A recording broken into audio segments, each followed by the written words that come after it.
Catus, Maximus here. Never done a video about Coast to Coast hardware. This is one of their branded screwdrivers. This, at the latest, was made sometime in the 90s. Anyway, this is just a little video because a lot of my more mature video viewers will remember Coast to Coast hardware. They were actually started in 1928 by three brothers, and by 1962 they had sold it to an investment or an equity firm.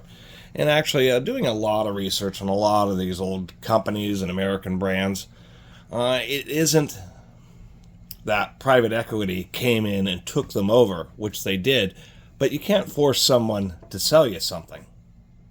And in the case of 1962, the brothers just wanted to retire, and it was an easy way out for them to get a bunch of money. So that's what ends up happening to a lot of businesses, is the fact that the old time or founding owners just don't want to deal with it anymore and rather just take the money and run. That's the easiest way to put it. That's what happens to a lot of businesses.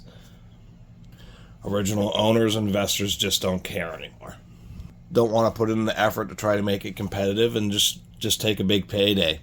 I mean, and that's the truth to it. They don't care about the employees or what happens to them, like Coast to Coast. Coast to Coast technically is now part of the Do It Best hardware group.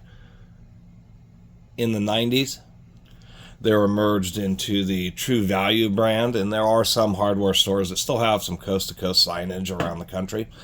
And then, of course, True Value was a cooperative, or each franchisee or licensee had a small, owned a small piece of True Value. They all voted to sell the True Value to equity. In 2018, by 2024, the True Value brand went out of business. We notice a trend here. Anyway, Do It Best bought the remaining properties from True Value in 2024 to keep them going. And that appears to be what's happening, is a slow transition of True Values to the Do It Best brand. So that's what ended up happening to Coast hardware. They had standardized stores. They certainly could have been one of the big players in today's market, especially later on, like in the 90s, when they started trying to open, Home Depot style, more big box stores, but they just weren't committed to it. Or the people involved with the business weren't committed to it. So, kind of a shame.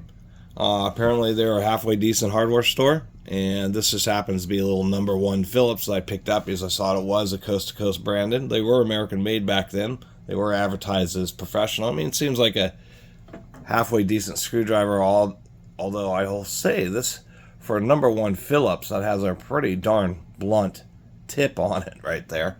May not fit in a lot of number one Phillips screws. But anyway, it wasn't so much about this screwdriver. I don't run into much Coast to Coast branded stuff at all. It's been 30 years since they've been in business, and I guess not a lot of people are buying their house branded stuff, because maybe once or twice or something, but I just don't remember seeing Coast to Coast stuff hardly ever. So when I saw this screwdriver, I thought it was an opportunity to talk about them a little bit. Anyway, thanks for watching.